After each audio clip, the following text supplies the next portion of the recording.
Hello everyone, आज की इस वीडियो में हम लोग जानेंगे आत्मनेपदी में जो हमारा लोट लकार का धातु रूप बनता है उसमें हम क्या चीज जोड़ेंगे कि जो हमारा जितने भी धातु रूप हैं आत्मनेपदी के उनका जो है लोट लकार में धातु रूप बन के तैयार हो जाए। तो एक को याद करके यदि हमें ज्यादा का बेनिफिट मिलता है तो हम एक की तरफ ही जाएंगे। तो ऐसा ही कुछ आज की इस वीडियो में है। तो चलिए जानते हैं। सबसे पहले ये जो धातु होता है संस्कृत में वो 3 प्रकार के होते हैं, आत्मनेपदी, परस्मैपदी और उभयपदी। कुछ धातुएं जो है आत्मनेपदी में प्रयोग होती हैं और कुछ जो है परस्मैपदी में प्रयोग होती हैं और कुछ धातुएं ऐसी होती हैं जो दोनों में प्रयोग होती है, दोनों में उनका रूप बनता है, तो इसलिए उसे उभयपदी में रखा जाता है।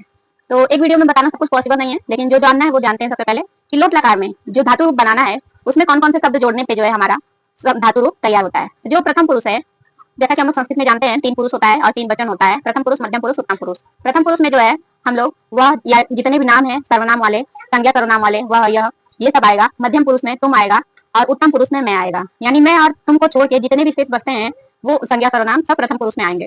और एक वचन में एक वस्तु, द्विवचन में 2 वस्तु, बहुवचन में बहुत सारी वस्तुएं। तो चलिए जानते हैं कि प्रथम पुरुष के एक वचन में जब हमें आत्मनेपदी में लोट लकार का धातु रूप बनाना रहेगा तो जो मूल धातु है किसमें जोड़ना है, मूल धातु में जोड़ना है। जैसे हमारा लब है, लबते बनता है, तो इसका जो मूल रूप है वो लब है। इसी प्रकार सेवत है जो, तो सेवक का जो है सेव, मूल धातु क्या है, सेव है।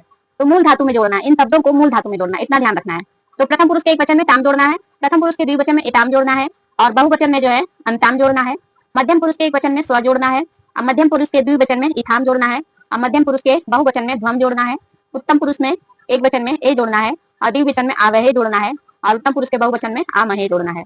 जैसे मैंने उदाहरण दिया है कि सेव वाला यानी सेवा करने वाला, सेवा से संबंधित। तो इसमें जब हम आत्मनेपदी का लोट लकार रूप बनाएंगे तो जो मूल धातु सेव है उसमें ताम जोड़ देंगे तो हमारा शब्द बन जाएगा सेवताम। इसी प्रकार इताम जोड़ देंगे तो हो जाएगा सेवेताम, अंताम जोड़ देंगे तो सेवंताम, स्व जोड़ देंगे सेवस्व, इथाम जोड़ देंगे तो सेविथाम, अध्वम जोड़ देंगे तो सेवध्वम, आये जोड़ देंगे तो सेवे, आवाहे जोड़ेंगे तो सेवाहे और आमहे जोड़ेंगे तो सेवमाहे हो जाएगा, सेवामाहे हो जाएगा। तो इस प्रकार हमारा जितना भी धातु है आत्मनेपदी का उसको यदि हमें लोट लकार बनाना है धातु रूप तो हम ये जोड़ देंगे मूल धातु में, तो हमारा जो है धातु रूप बनके तैयार हो जाएगा। इसमें कुछ छोटी बातें हमें और भी ध्यान रखनी होती है। विसर्ग और हलंत, हलंत और विसर्ग को लेकर हमारे अंदर बहुत कंफ्यूजन होता है और इसी की वजह से हमारा आता का प्रश्न भी गलत हो जाता है। तो हमें क्या ध्यान रखना है कि हलंत कहाँ लगाना है। तो हलंत हमें पहले, दूसरे, तीसरे, पांचवें और छठे खाने में हलंत लगाना। और विसर्ग जो है हमारा इस लोट लकार का रूप बनाने में आत्मनेपदी में कहीं भी विसर्ग का प्रयोग नहीं है, इसलिए विसर्ग के आगे मैंने 0 लिखा है, यानी विसर्ग कहीं भी नहीं लगेगा। और हमें हलंत कहाँ लगाना पड़ेगा, पहले खाने में यानी एक वचन में, प्रथम पुरुष के एक वचन में।